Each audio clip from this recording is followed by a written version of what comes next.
Copyright provided by Spartan Nation on FanNation. Has Mel Tucker found another transfer portal gem? Mel Tucker may have found another transfer portal gem in senior defensive end/linebacker Jacoby Windmon. The senior transfer from UNLV was unblockable during Michigan State's 35-14 season-opening win over Western Michigan when he totaled 4 sacks, 7 total tackles, and a forced fumble against the Broncos.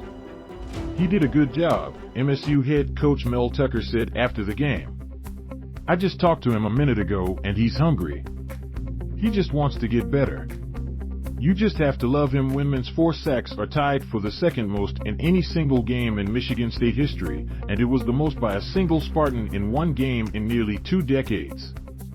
The senior was actually involved in 5 of MSU's 7 sacks on the night, but Windmon and nickelback Chester Kimbrough were each credited with a half sack on 2 separate plays.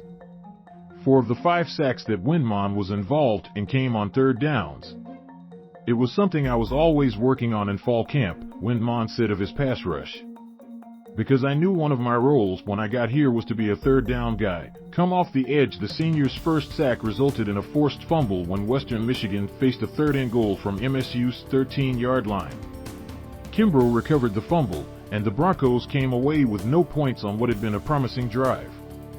I was just doing my job, Windmon said. We go through those situations at practice, and am a firm believer in you practice how you play. We just go out there and execute. Windmon played 3 seasons at linebacker for UNLV before transferring to Michigan State. Through the offseason and fall camp, it was believed that he would play linebacker for the Spartans as well, but Tucker and Windmon confirmed that he made a position switch a couple weeks ago. We identified him in camp, and in the spring as well, as one of our best pass rushers, maybe our best pass rusher. Pass rushers are hard to find, Tucker said. He was playing linebacker for us, and we asked him if he would play defensive end a couple weeks ago, and he said, anything for the team.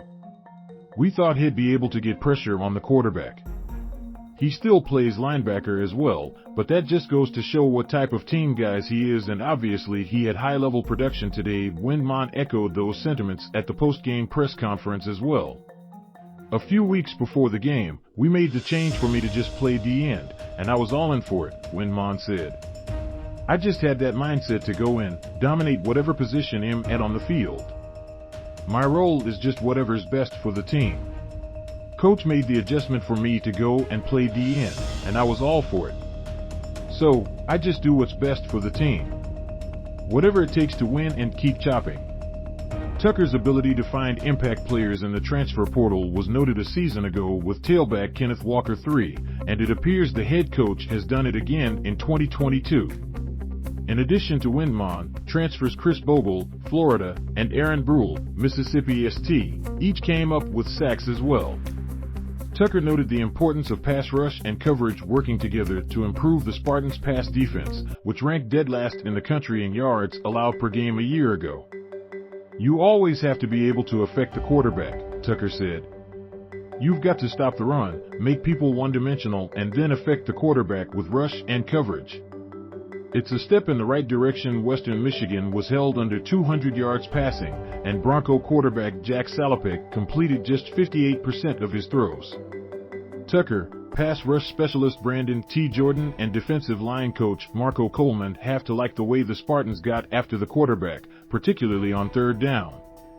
Windmon was a huge part of that, and after this Week 1 performance, he'll be a player to watch all season in 2022.